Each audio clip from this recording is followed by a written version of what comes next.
ओम शांति। आज 14 अक्टूबर 2024 बाबा के महावाक्य सुनेंगे। बाबा ने कहा, मीठे बच्चे, hear no evil, see no evil. यहाँ तुम सत्संग में बैठे हो, तुम्हें मायावी कुसंग में नहीं जाना है। कुसंग लगने से ही संशय के रूप में घुट के आते हैं।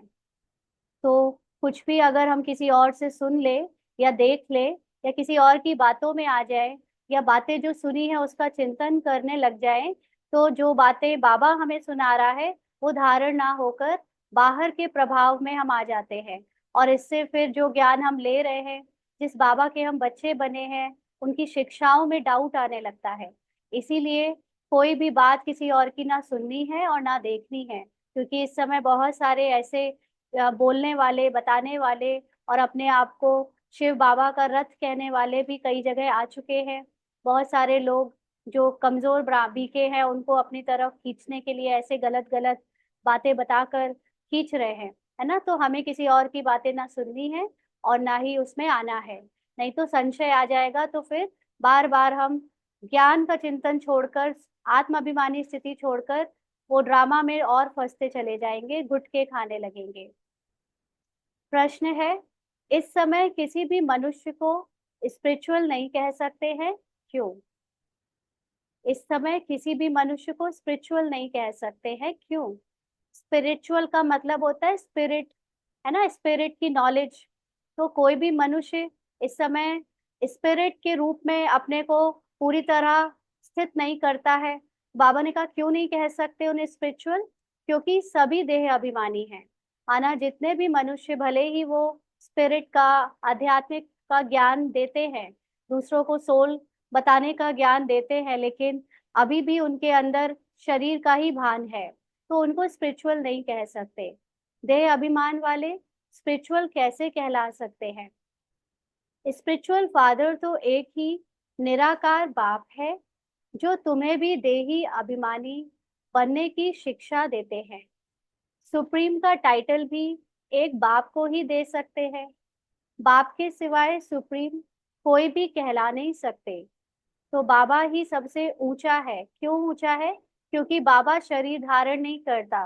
बाबा साकार में पार्ट बजाने पुनर्जन्म में नहीं आता। इसीलिए बाबा को सबसे हाईएस्ट कहते हैं, क्योंकि वो अपनी परम अवस्था को, निराकारी अवस्था को कभी नहीं छोड़ता। और स्पिरिचुअल नॉलेज, जिसको स्पिरिट या सोल का ज्ञान कहते हैं, वो खुद ऐसी सत्ता दे जो खुद सोल की स्थिति में सदा स्थित रहती है, तो ही वो ज्ञान दूसरों को धारण होगा। तो इस समय जो परमात्मा निराकार है, वो स्वयं निराकार होने के कारण हमें अगर निराकार होने का ज्ञान देता है, तभी हम देही अभिमानी बन सकते हैं। अदरवाइज कोई मनुष्य अगर कहे अपने को आत्मा समझो और हमें सोचे कि वो ज्ञान देकर आत्माभिमानी बना दे, तो ऐसा हो ही नहीं सकता। इसीलिए बाबा के सिवा कोई और ना तो सुप्रीम है और ना ही बाबा के सिवा कोई और स्पिरिचुअल हो सकता है। ओम शांति। बच्चे जब यहाँ बैठते हो तो जानते हो, बाबा हमारा बाबा भी है, टीचर भी है और सदगुरु भी है। तीनों की दरकार रहती है। पहले बाप, फिर पढ़ाने वाला टीचर और फिर पिछाड़ी में गुरु। यहाँ याद भी ऐसे ही करना है। बाबा को तीनों रूप में बदल बदल कर याद करना है। कभी उनकी शिक्षाएं याद करनी है, कभी हमें घर जाना है तो बाबा के साथ बाप समान बनना है, ऐसे सदगुरु के रूप में याद करना है। और कभी हमें बाबा के प्यार को याद करना है, माना बाप रूप में याद करना है। तो क्योंकि ये नई बातें है ना, बेहद का बाप ही है, बेहद का माना सबका। तो शिव बाबा तो सभी आत्माओं का बाप है। यहाँ जो भी आएंगे कहेंगे यह स्मृति में लाओ। तो बाबा के पास, बाबा के बच्चों के पास जो भी ज्ञान सुनने आएगा, तो उनको यही कहा जाएगा कि अपने को आत्मा समझकर उस आत्माओं के बाप को याद करो। इसमें किसी को संशय हो तो उठाओ हाथ, हाँ, कि वो हमारा बाप है, आत्माओं का पिता है। अगर संशय है तो उठाओ फिर हाथ। क्योंकि कई बार हम दूसरे मनुष्यों का ज्ञान सुनकर डाउट में आ जाते हैं कि वो लोग ये ज्ञान दे रहे हैं, उनका सही है कि किसी और का सही है। तो यहाँ पर अपने पहले टीचर को, अपने बाप को जान लिया है, तो फिर हम मनुष्यों की बातों को क्यों सुनते हैं, है ना। यहाँ पर जो निराकार है, हम खुद अगर अपने को आत्मा समझते हैं तो कभी भी हम गलत फहमी में नहीं आ सकते, किसी और की बातों में नहीं फंस सकते। और अगर इसमें संशय हो तो फिर बाबा से क्लियर करो। बाबा कहते हैं ये वंडरफुल बात है ना, जन्म जन्मांतर कभी ऐसा कोई मिला होगा जिसको तुम बाप, टीचर, सदगुरु समझो, सो भी सुप्रीम। ऐसे नहीं कि कोई ऐसे ही बाप है, ऐसे ही टीचर है, वो सुप्रीम है, हाईएस्ट है, बेहद का बाप, यानी आत्माओं का बाप, आत्माओं का टीचर, बेहद का टीचर, और बेहद का सदगुरु, यानी आत्माओं का सदगुरु। ऐसा कभी कोई मिला सिवाय इस पुरुषोत्तम संगम युग के कभी मिल ना सके। तो भगवान का ऐसा पार्ट भी कब बचता है, संगम युग में। इसीलिए अभी के सिवा कभी बाबा हमको इन रूपों में नहीं मिल सकता। इसमें कोई को संशय हो तो हाथ उठावे। है कोई संशय? यहाँ सब निश्चय बुद्धि होकर बैठे हैं। मुख्य है ही यह तीन बात, बेहद का बाप नॉलेज भी बेहद की देते हैं। इसलिए बाबा का ज्ञान आत्मा का ज्ञान है। पार्ट का ज्ञान बाबा भले ही पहले हमको पार्ट से निकालने के लिए, पार्ट को अच्छा करने की बातें बताता रहता है, अच्छा बोलो, अच्छा करो, अच्छा सोचो। लेकिन ये पार्ट में धीरे धीरे हमको, जैसे जैसे हम पार्ट से भी मुक्त होने की अवस्था के लिए रेडी हो जाते हैं, तब बाबा हमको कंप्लीटली सोल की नॉलेज देकर पार्ट से भी मुक्त कर देता है। क्योंकि एकदम से हम डूबे हुए पार्ट में आत्मा का ज्ञान अब्सॉर्ब नहीं कर सकते, इतनी हमारी अभी अंदर बुद्धि उसको एक्सेप्ट करने के लिए तैयार नहीं रहती। इसलिए धीरे धीरे परिवर्तन करता है बाबा। तो ये बेहद की नॉलेज तो यह एक ही है, हद की नॉलेज तो तुम अनेक पढ़ते आए हो। यहाँ तक कि जो कॉलेज और स्कूल में पढ़ते वो तो चलिए पैसे कमाने की पढ़ाई थी, लेकिन जो हमने शास्त्रों में पढ़ा, जो हमने हठ योग के बारे में पढ़ा, क्रिया वगैरह के बारे में पढ़ा, जो लोग कुंडलिनी जागरण वगैरह पढ़ते, ये भी सब हद की नॉलेज है ना, शरीर की नॉलेज है। ये सब तो कोई कोई पढ़ते ही आया है। कोई वकील बनते हैं, कोई सर्जन बनते हैं, क्योंकि यहाँ तो डॉक्टर, जज, वकील आदि सब चाहिए ना। यहाँ का मतलब ड्रामा में, वहां तो दरकार नहीं। माना कलयुग में, क्योंकि ऐसा टाइम है जहाँ सब बीमार पड़ सकते हैं, कोर्ट कचहरी पाप चल रहा है, इसलिए जज और वकील की जरूरत है। बाकी सतयुग में तो दरकार ही नहीं। सोल कॉन्शियस स्थिति बन जाने के बाद ना कोई डॉक्टर चाहिए, ना कोई जज और वकील। वहां दुख की कोई बात ही नहीं। तो अब बाप बैठ बेहद की शिक्षा बच्चों को देते हैं। बेहद का बाप ही बेहद की शिक्षा देते हैं। फिर आधा कल्प कोई शिक्षा तुमको पढ़ने की नहीं है। यानी एक बार ये शिक्षा से हम सोल कॉन्शियस बन जाएंगे, तो ना तो हमको धन कमाने के लिए स्कूल जाकर पैसे कमाने वाली शिक्षा लेना पड़ेगा, ना हमको डॉक्टर शरीर को स्वस्थ करने वाली शिक्षा लेना पड़ेगा, और ना ही हमको कोर्ट कचहरी की शिक्षा लेना पड़ेगा। यानी 2500 वर्ष तक उस तरह की पढ़ाई से छुट्टी। है ना। तो बाबा कहते एक ही बार शिक्षा मिलती है। आत्माभिमानी बन जाने से बाकी सारी शिक्षाओं की जरूरत नहीं पड़ती। तो ये शिक्षा केवल एक बार मिलती है, जो 21 जन्मों के लिए फलीभूत होती है। 21 जन्मों तक हमें शरीर के भान में जाने नहीं देती, अर्थात उनका फल मिलता है, उसकी प्रारब्ध मिलती है। वहां तो डॉक्टर, बैरिस्टर, जज आदि होते नहीं। यह तो निश्चय है ना, बरोबर ऐसे है ना। इस बात का निश्चय है या नहीं? बाबा जो ज्ञान हमको सतयुग का सुनाते हैं, आत्मा का और निराकारी दुनिया का सुनाते हैं, इन बातों में निश्चय है या नहीं? वहां दुख होता नहीं, कर्म भोग होता नहीं। बाप कर्मों की गति बैठ समझाते हैं। वह गीता सुनाने वाले क्या ऐसे सुनाते हैं? कोई भी गीता जो वाचक होते हैं वो किस तरह से सुनाते हैं? अर्जुन और भगवान का संवाद। कभी वो ये बताते हैं कि हम लोग भी ऐसी दुनिया में जा सकते हैं, हम ही देवी देवता बन सकते हैं? नहीं ना। तो बाप कहते हैं मैं तुम बच्चों को राजयोग सिखाता हूँ। राजयोग का मतलब जब आत्मा सोल अपनी स्थिति की सीट पर स्थित हो जाए और अपने आप को राजा समझने लगे। यानी अभी जो मन बुद्धि के वश हो गई है, अधीन हो गई है, उससे वो इस राजियों की शिक्षा से अधिकारी बन जाए। तो ये बाबा हमको सिखाते हैं। उसमें तो लिख दिया है श्री कृष्ण भगवान उवाच, तो जो किताब वाली गीता है उसमें कृष्ण को डाल दिया, परंतु वह है दैवी गुण वाला मनुष्य। शिव बाबा तो कोई नाम धरते नहीं, है ना। भगवान के जितने भी आ, भगवान की जो महिमा थी और भगवान ने जो चीजें बच्चों को, अपने बच्चों को सिखाई, वो श्री कृष्ण की लीला में दिखा दिया। जैसे भगवान ने हमें सुदर्शन चक्र चलाना सिखाया, तो भगवान ने श्री कृष्ण को सुदर्शन दे दिया। भगवान ने हमें विकारों पर जीत पाना सिखाया, तो उन्होंने श्री कृष्ण को शेषनाग की सवारी दिखा दिया। ऐसे ही अनेक चीजें जो हमने की, यानी ब्राह्मण जीवन में ब्रह्मा के साथ हम बच्चों ने करी, वो श्री कृष्ण के लीला में दिखा दी, जबकि ये सारी लीला भगवान हमको सिखाता है।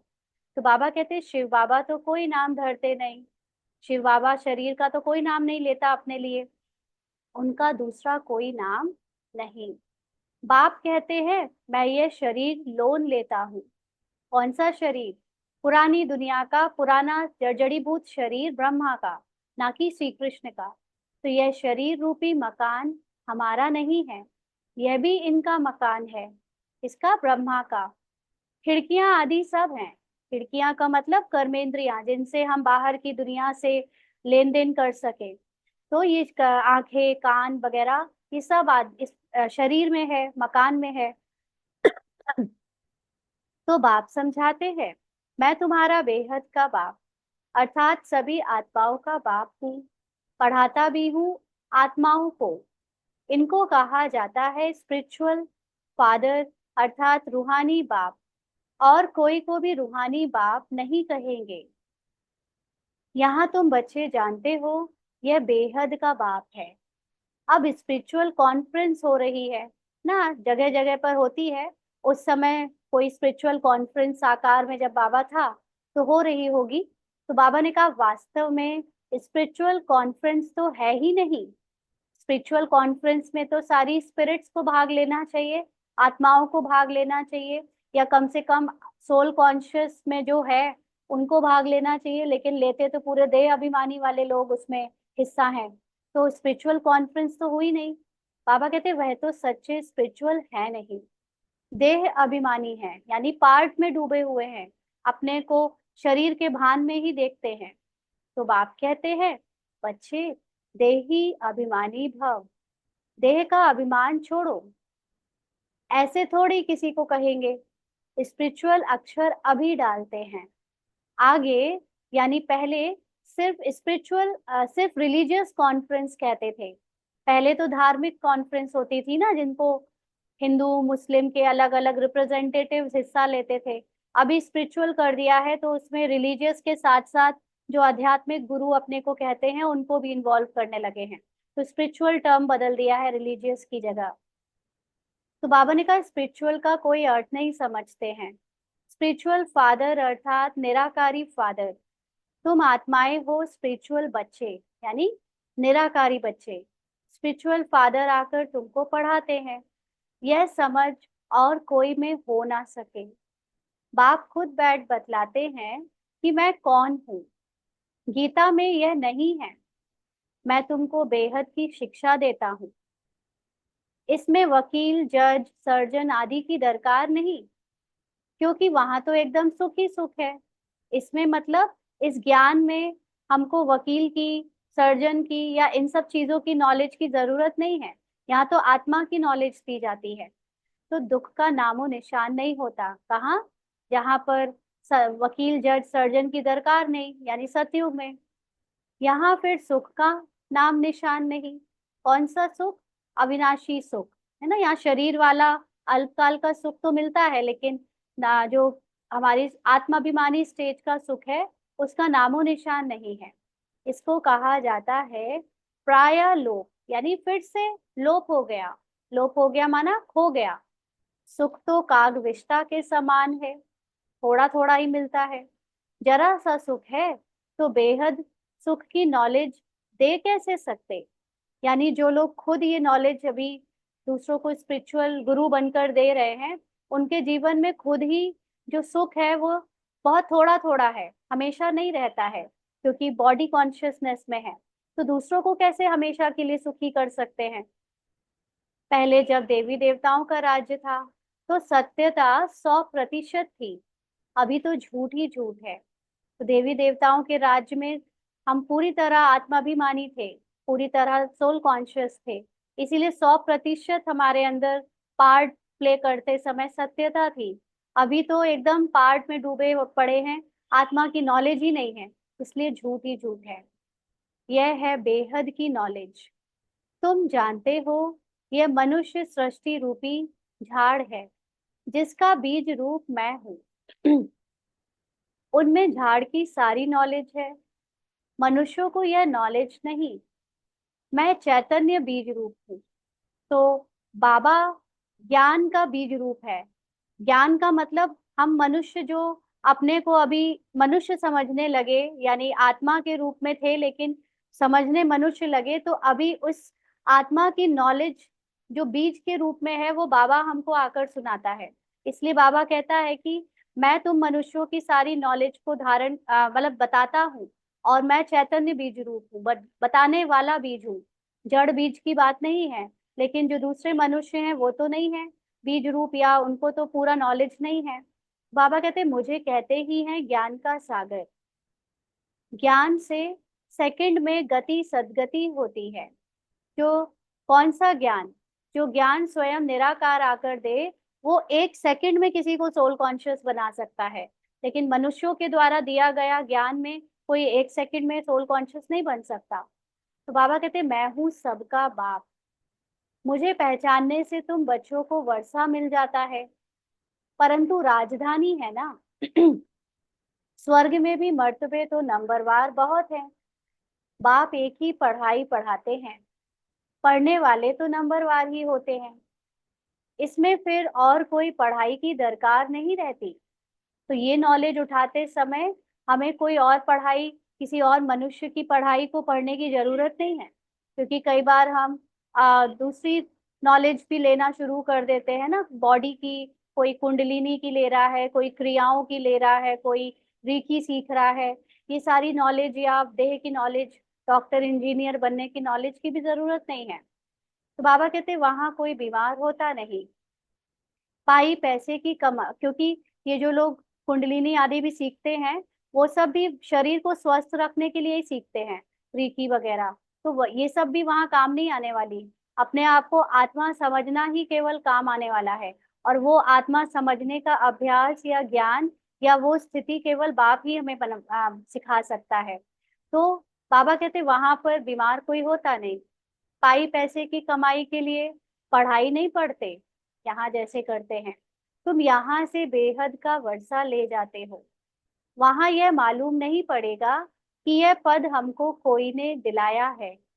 जब हम उस सोल कॉन्शियस स्थिति के बाद देवी देवता के रूप में सतयुग में उतर जाएंगे, तो हमें पता नहीं चलेगा कि हम ये कैसे बने, हमने कौन सी पढ़ाई करके ये पद पाया। ये सोचने की भी वहां पर कोई थॉट नहीं आएगा।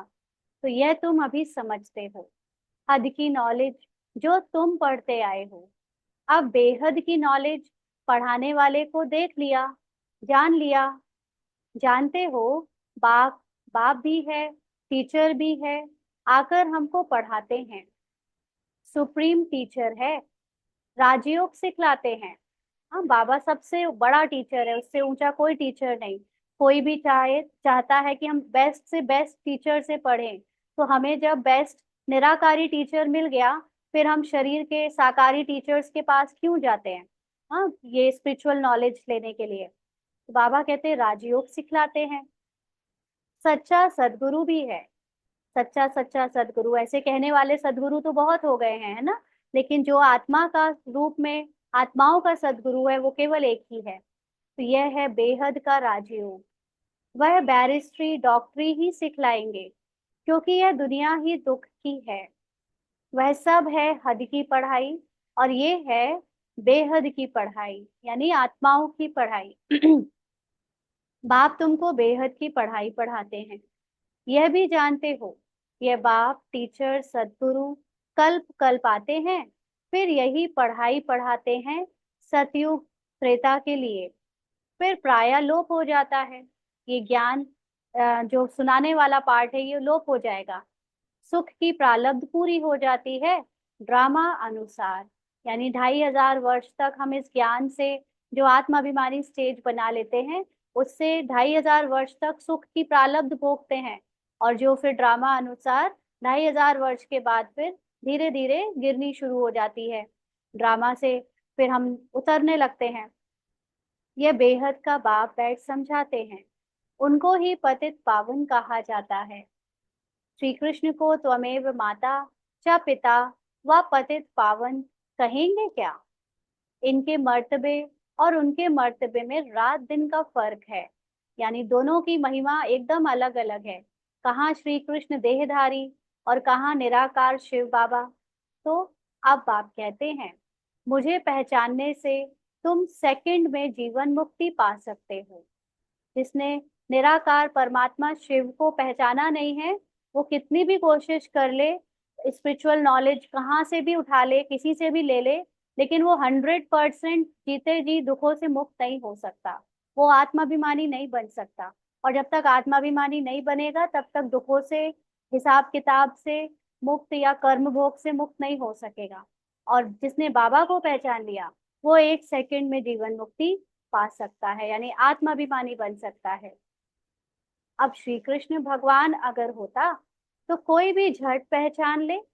अगर श्री कृष्ण अवतार आ जाएं तो उनका तो रंग रूप देखकर सभी पहचान ले। श्री कृष्ण का जन्म कोई दिव्य अलौकिक नहीं गाया हुआ है, सिर्फ पवित्रता से होता है। तो दिव्य अलौकिक जन्म का अर्थ है जो कोई के गर्भ से पैदा ना हो। श्री कृष्ण तो गर्भ से पैदा हुए हैं। हाँ, वो अलग बात है कि वो पवित्रता से पैदा हुए हैं, योग बल से पैदा हुए हैं, लेकिन गर्भ से आए हैं। बाप तो कोई के गर्भ से नहीं निकलते हैं। समझाते हैं, मीठे मीठे रूहानी बच्चों, रूह ही पढ़ती है ना। रूह इस समय ब्राह्मण पद, ब्राह्मण पार्ट में पढ़ने का पार्ट प्ले कर रही है। तो इस समय जो रूह अपने को आत्मा भूली हुई है और पार्ट में डूबी हुई है, बाबा पहले उसको सारे पार्ट से समेटवाता है। पिछले हम लोग 84 जन्म लेते लेते अनेक पार्टों में आए। 21 जन्म के पार्ट छोड़कर बाकी के 63 जन्म हमने पार्ट से पहचान बनाई, उनके संस्कार और संकल्पों से सूक्ष्म शरीर बनाया। और वही हमको पुनर्जन्म में जो है जन्म देने का आधार बना। हमारे सूक्ष्म शरीर में जो संकल्प थे, जो संस्कार थे, वो सब हमको नेक्स्ट जन्म के लिए हेल्प करते थे कि हम कौन से जन्म में कहाँ पैदा होंगे।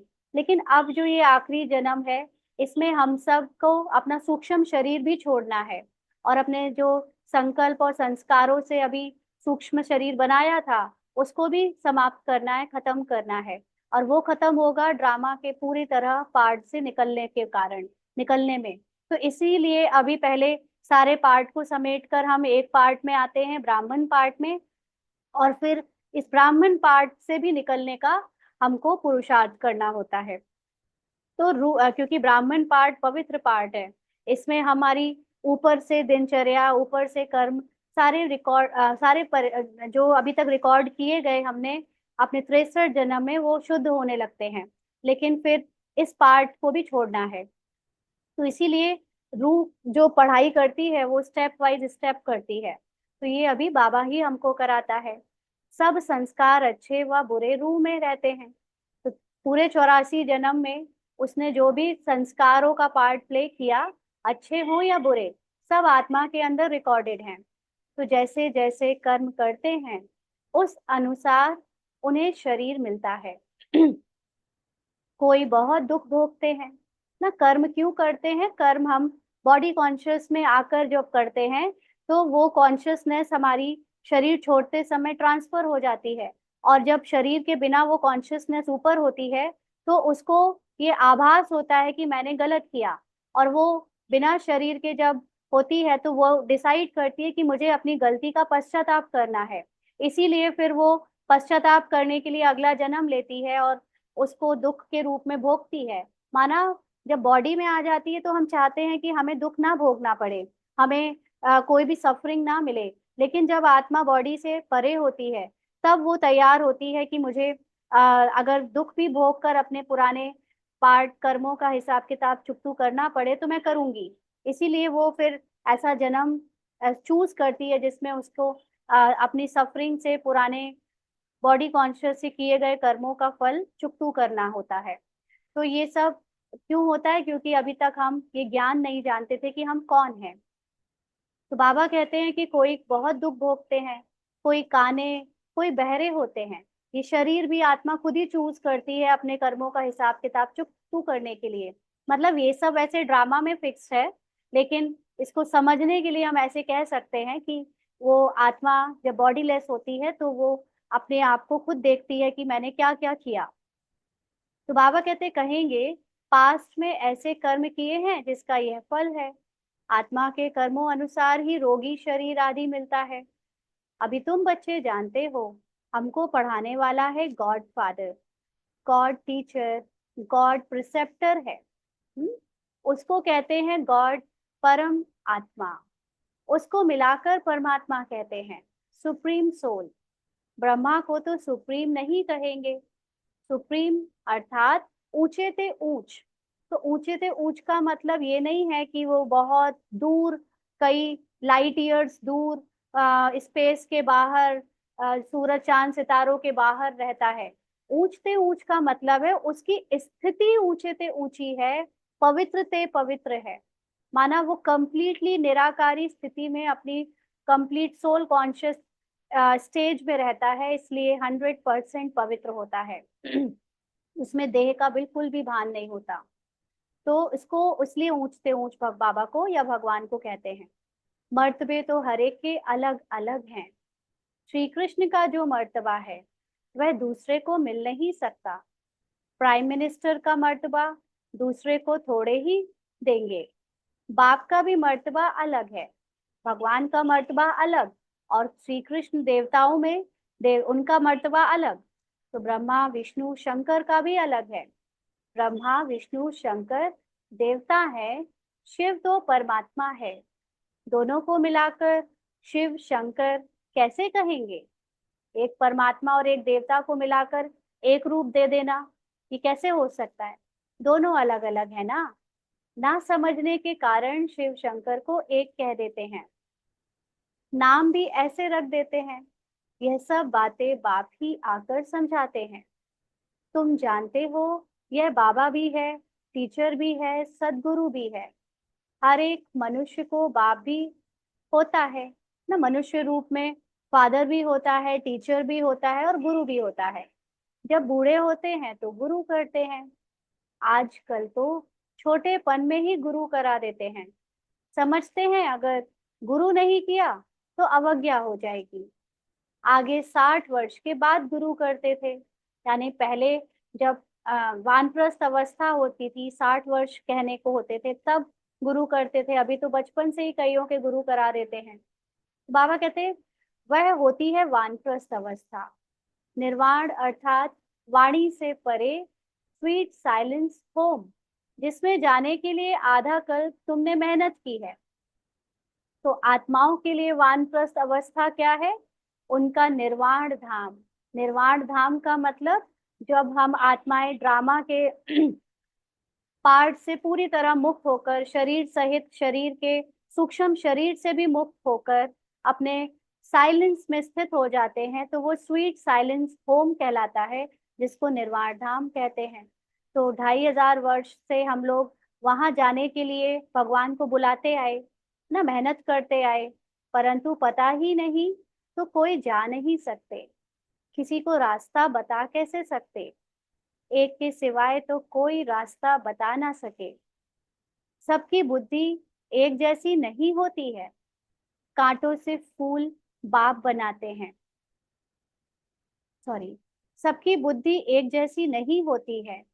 कोई तो जैसे कथाएं सुनाते हैं, सुनते हैं, फायदा कुछ नहीं ना। बाबा के सामने बैठे हुए बच्चे भी जैसे सुनते तो हैं लेकिन कथा के माफिक सुनते हैं और कुछ उसको चिंतन नहीं करते, उसको अपने लाइफ में उतारते नहीं, तो फायदा कुछ भी नहीं, उन्नति कुछ नहीं।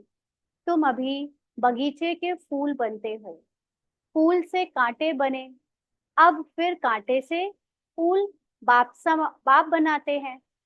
तुम ही पूज्य फिर पुजारी बने। तो हमने ही पहले देवी देवताओं का पार्ट प्ले किया पूज्य बन के, और फिर हमने द्वापर से पुजारी पना का पार्ट भी प्ले किया। 84 जन्म लेते लेते सतो प्रधान से तमो प्रधान पतित बन गए। बाप ने सीढ़ी सारी समझाई है, यानी उतरने की और चढ़ने की। अब फिर पतित से पावन कैसे बनते हैं यह किसी को भी पता नहीं।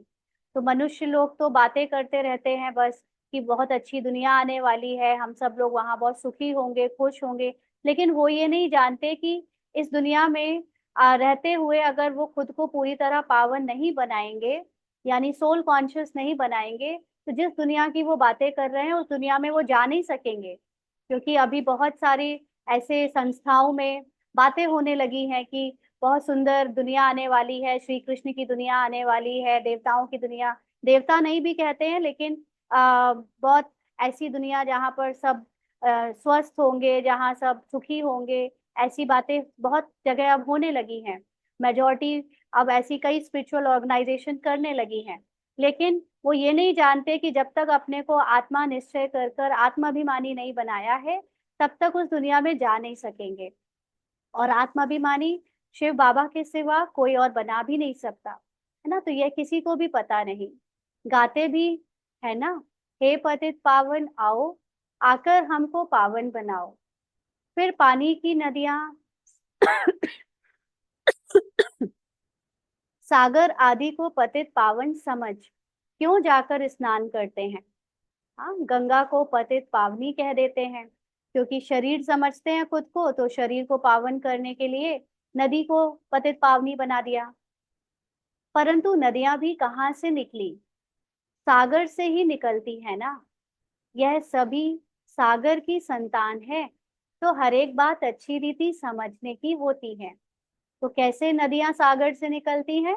अगर हम सूक्ष्म ज्ञान नदी की बात करें तो हम सब जो नदियां हैं, यानी बाबा की ज्ञान से दूसरों को ज्ञान सुनाकर ज्ञान गंगा रूपी नदी बने हैं, वो ज्ञान सागर बाबा से बने हैं। और अगर हम स्थूल नदियों की बात करें तो भी जो सागर है, वो सागर का पानी जब बादल बनकर ऊपर पहाड़ों पे जाता है और बरसता है बर्फ के रूप में, तो वहीं से फिर नदी बहना शुरू होती है। इसीलिए नदियों का जन्म भी सागर से ही हुआ, ऐसा समझना जरूरी है। तो बाबा कहते, यहाँ तो तुम बच्चे सत्संग में बैठे हो, माना सच्चे सच्चे निराकार बाप के संग बैठे हो। बाहर कुसंग में जाते हो तो तुमको बहुत उल्टी बातें सुनाएंगे। कोई और दूसरे जगह पर जो दूसरे सत्संग है या दूसरे स्पिरिचुअल गुरु हैं या किसी और के हम संग में बाहरी बातें करेंगे तो उल्टी बातें सुनाएंगे। फिर यह इतनी सब बातें भूल जाएंगी। जो बाबा हमको मुरली में इतनी गहरी बातें बता रहा है आत्मा की, वो सब भूल जाएंगे, क्योंकि उनकी बातें में इतना रस आता है ना। वो रस ज्यादा इंटरेस्टिंग लगता है। बाबा के जो बातें हैं वो गहरी बातें हैं, उसको जब तक गहराई से नहीं समझेंगे तो मजा नहीं आता। तो बाबा कहते हैं कुसंग में जाने से गुटखा खाने लग पड़ते हैं। गुटखा मतलब डाउट में आ जाते हैं, संशय का तब मालूम पड़ता है। परंतु यह बातें तो भूलनी नहीं चाहिए। कौन सी बातें? कि मैं आत्मा हूँ और निराकार परमात्मा जो खुद एक आत्मा है, वही हमको आत्मा की ज्ञान, आत्मा का नॉलेज दे सकता है। ये सब बातें नहीं भूलनी चाहिए। बाबा हमारा बेहद का बाबा भी है, टीचर भी है, पार भी ले जाते हैं। इस निश्चय से तुम आए हो। अभी 1 मिनट के लिए सभी अशरीरी होकर अपने को परम धाम में, परम अवस्था में स्थित करें और बाबा को याद करें।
आगे बाबा कहते हैं, वह सभी है जिस्मानी लौकिक पढ़ाई, लौकिक भाषाएं। कौन सी? जो भी हम बाहर पढ़ते हैं, किसी भी रूप में कहीं भी पढ़ते हैं, वो सब लौकिक हैं। लौकिक माना शरीर की। यह है अलौकिक। बाप कहते हैं मेरा जन्म भी अलौकिक है। मैं लोन लेता हूँ, पुरानी जुत्ती लेता हूँ, सो भी पुराने ते पुरानी, सबसे पुरानी है यह जुत्ती। जुत्ती का मतलब यहाँ शरीर से है। तो जो आत्मा सबसे पहले आकर पाठ बजाना शुरू करती है, उसका आखिरी जन्म ही सबसे पुराना होगा, इसलिए वो सबसे पुरानी है। तो बाबा कहते, बाप ने जो लिया है इसको लॉन्ग बूट कहते हैं। हाँ, बाबा देखो ब्रह्मा बाबा के शरीर को किसी भी उससे बोल रहा है, तो बाबा कितना निरहंकारी सुन रहा है। हाँ, पहले जुत्ती, फिर लॉन्ग बूट। हाँ, यह कितनी सहज बात है। यह तो कोई भूलने की नहीं है। भूलना नहीं चाहिए कि ब्रह्मा के तन में शिव बाबा निराकार परमात्मा आकर ज्ञान सुनाता है। परंतु माया इतनी सहज बातें भी भुला देती है। बाप बाप भी है, बेहद की शिक्षा देने वाला भी है, जो और कोई दे ना सके। बाप कहते हैं भले जाकर देखो कहाँ से मिलती है, सब है मनुष्य। है ना, जो भी शिक्षाएं कोई और दे रहा है, वो भले ही जाकर देखो वो कहाँ से उनको वो शिक्षा मिलती है। कोई किसी ने किसी से उठाया, किसी ने किसी से उठाया, किसी संस्था का कुछ ले लिया, किसी और का कुछ ले लिया, सब मिला जुला कर अपना एक ज्ञान बना दिया और फिर उसको सुनाने लगे। अनुभव में किया चाहे नहीं किया, या थोड़ा बहुत किया भी, थोड़ा बहुत सिद्धि पा भी ली, लेकिन वो सब ज्ञान मनुष्य ने मनुष्य से ही लिया है। सब है मनुष्य। वह तो यह नॉलेज दे ना सके। जो ये वाली नॉलेज है, वो इसका सोर्स कहाँ से आया? केवल निराकार शिव के द्वारा, जिन्होंने ब्रह्मा के तन से दिया, वहां से आया। भगवान एक ही रथ लेते हैं, जिसको भाग्यशाली रथ कहा जाता है, जिसमें बाप की प्रवेशता होती है। पद्मा पदम भाग्यशाली बनाने, बिल्कुल नजदीक का दाना है। कौन सा? ब्रह्मा। नजदीक का दाना मतलब जिसकी स्थिति एकदम बाप समान है। जो सोल कॉन्शियस होने में, बाबा तो है ही कंप्लीटली निराकारी, लेकिन जो पार्ट में भी रहते हुए जिसने कंप्लीट निराकारी होकर पार्ट बजाया, वो उतना सबसे नियरेस्ट पार्ट वाली आत्मा है ब्रह्मा की। तो इसीलिए वो सबसे नजदीक का दाना है। और ब्रह्मा सो विष्णु बनते हैं, इसीलिए वही पुरुषार्थ करके सबसे ऊंचा पद विष्णु का पाते हैं। शिव बाबा इनको भी बनाते हैं। तुमको भी इन द्वारा विश्व का मालिक बनाते हैं। विष्णु की पूरी स्थापन होती है। इसको कहा जाता है राजयोग। राजाई स्थापन करने के लिए अभी यहाँ सुन तो सब रहे हैं, परंतु बाबा जानते हैं बहुतों के कानों से बह जाता है। कोई धारण कर और सुना सकते हैं, है ना, इतना ज्ञान, गहराई की बातें कोई कोई बहुत अच्छे से धारण करके दूसरों को सुनाता है, और किसी के तो कान से बह जाता है। इनको कहा जाता है महारथी। कौन? जो धारण करके सुना सकते हैं, सुनकर फिर धारण करते हैं, औरों को भी रुचि से समझाते हैं। महारथी समझाने वाला होगा तो झट समझेंगे, घोड़े सवार से कम समझेंगे, प्यादे से और भी कम समझेंगे। माना जो अलग अलग समझ के अकॉर्डिंग समझाने वाला होगा, उससे समझने वाला भी अपनी अपना समझ अलग अलग पाएगा। तो यह तो बाप जानते हैं कौन महारथी है, कौन घोड़सवार है। अब इसमें मूंझने की तो बात ही नहीं। परंतु बाबा देखते रहते हैं कि बच्चे मूंझते हैं, माना डाउट में आ जाते हैं, फिर झुटके खाते रहते हैं, आंखें बंद करके बैठते हैं। कमाई में कभी घुटका आता है क्या? घुटका मतलब नींद आती है क्या? जब कोई कमाता है तो उसे नींद आती है? ये कौन सी कमाई कर रहे हैं हम? हमारी ये ज्ञान से किस बात की कमाई हो रही है? ये ज्ञान एक एक पॉइंट रतन क्यों है? क्योंकि इस एक एक रतन से ही तो हमारी सोल कॉन्शियस स्थिति में इजाफा होता है। और अगर कोई ऐसी बात, बहुत गहरी बात हमें टच कर गई, क्लिक कर गई, तो सोल कॉन्शियस स्थिति बहुत जल्दी बन जाती है। इसीलिए यहाँ पर कोई सोने की या अपने को गुम कर लेने की बात नहीं है ना। तुरंत ज्ञान को अच्छे से समझना चाहिए, डीप में जाना चाहिए। तो बाबा कहते हैं, परंतु बाबा देखते रहते हैं बच्चे मूंझते हैं, फिर झुटके खाते रहते हैं, आंखें बंद करके बैठते हैं। कमाई में कभी गुटखा आता है क्या? झुटका खाते रहेंगे तो फिर धारणा कैसे होगी? हाँ, धारणा मतलब स्थिति कैसे बनेगी? उबासी से बाबा समझ जाते हैं कि यह थका हुआ है। कमाई में कभी थकावट नहीं होती। उबासी है उदासी की निशानी।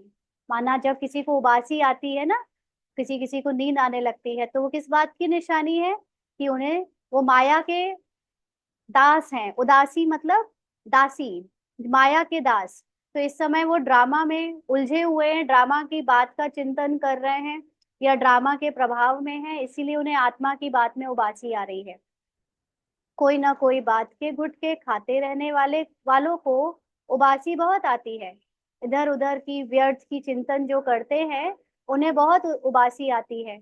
अभी तुम बाप के घर में बैठे हो, तो परिवार भी है, टीचर भी बनते हैं, गुरु भी बनते हैं, रास्ता बताने के लिए।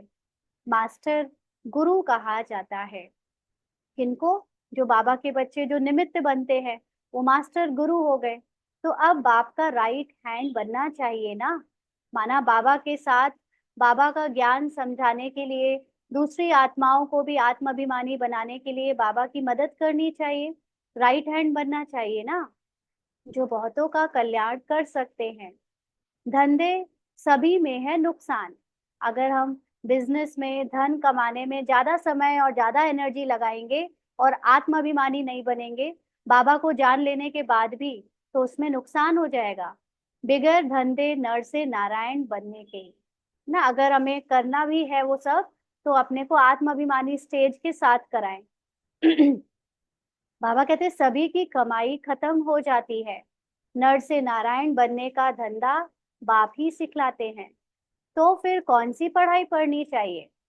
जिनके पास धन बहुत है वह समझते हैं स्वर्ग तो यहाँ ही है। बापू गांधी ने रामराज्य स्थापन किया। बापू जी कहते थे ना कि राम राज्य लाएंगे, राम राज्य लाएंगे। आ गया क्या राम राज्य? आ गए सारे देवता धरती पर, बजने लगा सुख शांति चैन अमन की दुनिया का पाठ? नहीं ना।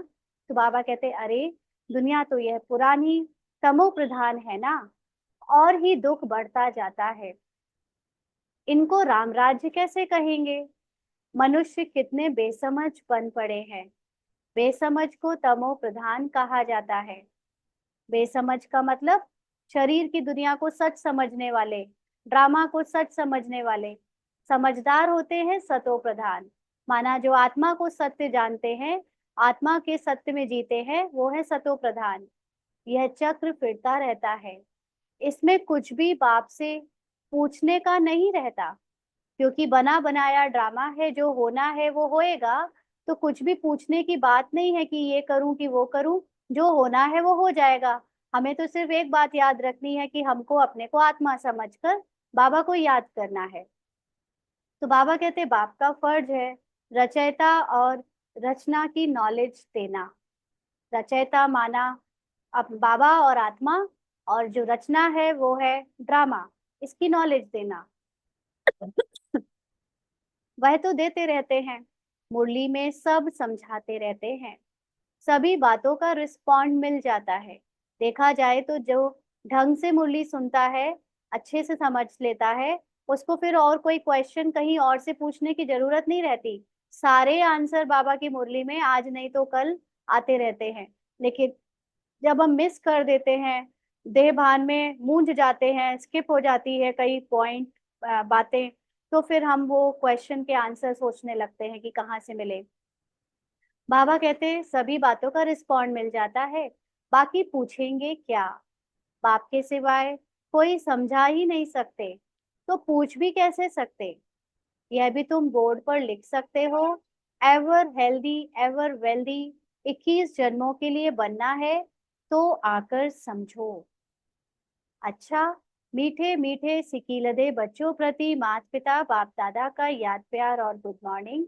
रूहानी बाप की रूहानी बच्चों को नमस्ते। हम रूहानी बच्चों की रूहानी बाप दादा को याद प्यार गुड मॉर्निंग और नमस्ते बाबा, शुक्रिया, थैंक यू बाबा। धारणा के लिए मुख्य सार।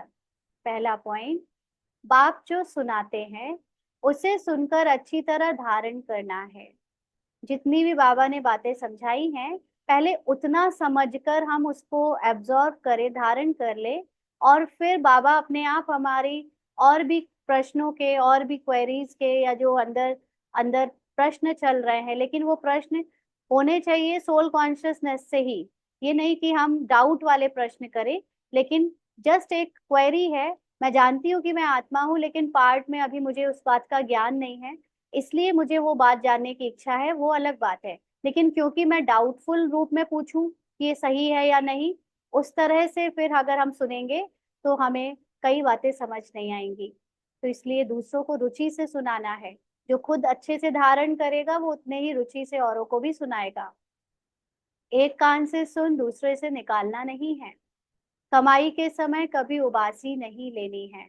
तो उबासी का मतलब ऐसा नहीं कि अगर मुंह से कभी आ गई उबासी तो हम उसको गलत समझें, लेकिन उबासी का मतलब मुख्य बात है कि हम हमारा बीच बीच में इंटरेस्ट जो चला जाता है, मुरली के ज्ञान से हटकर देह और ड्रामा में चला जाता है, देह की दुनिया में, वो उबासी नहीं आनी चाहिए ना। वो बार बार हमारा ध्यान इधर उधर नहीं भटकना चाहिए, व्यर्थ के बातों में डूब नहीं जाना है। बाबा का राइट हैंड बन बहुतों का कल्याण करना है। तो बाबा को ऐसे बच्चे चाहिए जो अनेकों को आत्माभिमानी बनाने के लिए अपनी सेवाएं दें, अपने को आत्माभिमानी बनाएं और फिर औरों को भी बनाने में मदद करें। तो ऐसा राइट हैंड बनना है, नर से नारायण बनने और बनाने का धंधा करना है। तो अगर बहुत जरूरी नहीं है पैसा धन कमाना, पहले से बहुत है, या इतना आ रहा है जितना जितने में हमारा ये जन्म चल जाएगा, तो उसके सिवा बाकी का समय नर से नारायण बनने के धंधे में लगाना है। आज का वरदान है, किसी के व्यर्थ समाचार को सुनकर इंटरेस्ट बढ़ाने के बजाय फुल स्टॉप लगाने वाले परमत से मुक्त भव। किसी के व्यर्थ समाचार को सुनकर इंटरेस्ट बढ़ाने के बजाय फुल स्टॉप लगाने वाले परमत से मुक्त भव। तो बहुत सारी बातें सुनने सुनाने में आती रहती है ना, वो व्यर्थ की बातें होती है। समाचार ड्रामा में किसी का पार्ट कुछ हो रहा है, किसी का पार्ट बदल रहा है, कहीं कुछ हो रहा है, वो सब ड्रामा में हो रहा है। और ड्रामा में जो भी चेंजेस हो रहे हैं, अच्छे बुरे, वो सब कुछ झूठे हैं, इसीलिए वो व्यर्थ के हैं। तो व्यर्थ को, समाचार को इंटरेस्ट नहीं देना है, बल्कि अपना इंटरेस्ट हमारी सोल कॉन्शियस स्थिति में होना चाहिए। तो कई बच्चे चलते चलते श्रीमत के साथ आत्माओं की परमत मिक्स कर देते हैं। माना आत्माभिमानी स्थिति बनाने की जगह दूसरे ड्रामा के बदलते हुए सीन में, साइड सीन में अपनी बुद्धि लगाने लगते हैं। यहाँ कहाँ पर क्या हो रहा है, कहाँ पर कुछ हो रहा है। तो जब कोई ब्राह्मण संसार का समाचार सुनाता है तो उसे बहुत इंटरेस्ट से सुनते हैं। कौन सा ब्राह्मण कहाँ पर क्या पार्ट बज रहा है, किसके जीवन में क्या हो रहा है, कौन सही कर रहा है, कौन गलत कर रहा है, ऐसी बातों को बहुत इंटरेस्ट से सुनते हैं। कर कुछ नहीं सकते और सुन लेते हैं, तो वह समाचार बुद्धि में चला जाता, फिर टाइम वेस्ट होता। इसीलिए बाबा की आज्ञा है कि सुनते हुए भी नहीं सुनो। ऐसे कई बार होता है कि कहीं बात हो रही होती है तो आपके कान तक तो चली जाती है, लेकिन उसको सुनकर उससे अपना ध्यान हटा लो, क्योंकि इन बातों में कोई मतलब नहीं, कोई सार नहीं। ड्रामा में तो अभी बहुत कुछ देखने को मिलेगा, ऐसी ऐसी बातें देखने को मिलेंगी जो कभी सपने में भी नहीं सोची होंगी, ऊपर से नीचे सब बदल जाएगा। लेकिन हमको सिर्फ अपने आत्माभिमानी स्टेज और बाबा के ज्ञान में ही इंटरेस्ट रखना है। अगर कोई सुना भी दे तो आप फुल स्टॉप लगाओ, उसको वहीं खत्म कर दो। दूसरों को सुनाकर उसे बढ़ाओ नहीं, उसमें अपनी बुद्धि नहीं लगाओ। जिस व्यक्ति का सुना उसके प्रति दृष्टि व संकल्प में भी घृणा भाव नहीं हो। जो कोई का भी बात न्यूज सुनाई जा रही है, फैलाई जा रही है, उस आत्मा के प्रति अपना भाव खराब ना करें, उसके प्रति अपनी दृष्टि खराब ना करें, क्योंकि वो भी ड्रामा वश पार्ट बजा रहा है, चाहे वो एंटी होने का पार्ट बजाए, चाहे वो किसी को गुमराह करने का पार्ट बजाए, चाहे वो गलत ज्ञान सुनाने का, लोगों को इधर से उधर करने का पार्ट बजाए, लेकिन हमें उसके प्रति भी घृणा भाव नहीं होनी चाहिए, क्योंकि वो पार्ट बाबा की माया ने ही उसे दिया है। बाबा कहता है ना, ऐसे ऐसे माया को मैं डायरेक्शन देता हूँ कि जो भी कमजोर बच्चे हैं उन्हें निकाल दो यज्ञ से, खत्म कर दो, क्योंकि ऐसे बच्चे योग्य नहीं है, सिर्फ भीड़ बढ़ाते हैं, है ना। क्योंकि जिनके अंदर परखने की शक्ति नहीं आई है, जिनको आत्मा की सोल कॉन्शियस स्थिति में इंटरेस्ट नहीं है, जिनको बाहर का ड्रामा और बाहर की दुनिया और भक्ति मार्ग जैसे हाथ जोड़कर कभी इधर कभी उधर जाने का शौक है, क्योंकि यहाँ पे बाबा को पुजारी नहीं चाहिए ना। अभी भी बहुत सारे ऐसे लोग हैं जो आ, अपने से दूसरे ब्राह्मण्स या वरिष्ठ भाई बहन या टीचर्स को उनकी पूजा करते हैं, जैसे वही भगवान है। तो अभी भी जो एक भक्ति वाला पार्ट है वो कई ब्राह्मण्स के अंदर है, और इसीलिए वो इनको भी पूजेंगे, उनको भी पूजेंगे, माना सबकी बस महिमा में ही लगे रहते हैं। वो ये नहीं देखते कि मुझे अपने को महिमा योग्य बनाना है, अपने को सोल कॉन्शियस बनाकर इस ड्रामा की अलग अलग पद पोजीशन के जो भी पार्ट बजा रहे हैं, चाहे वो सीनियर है, चाहे वो जूनियर है, चाहे वो जो भी है, सबके पार्ट से निकालना है खुद को, किसी के पार्ट में नहीं फंसना है। तो ऐसी आत्माएं अगर इस सब में इंटरेस्ट ना रखकर उसी में फंसी रहती है तो उनका निकल जाना ही अच्छा है।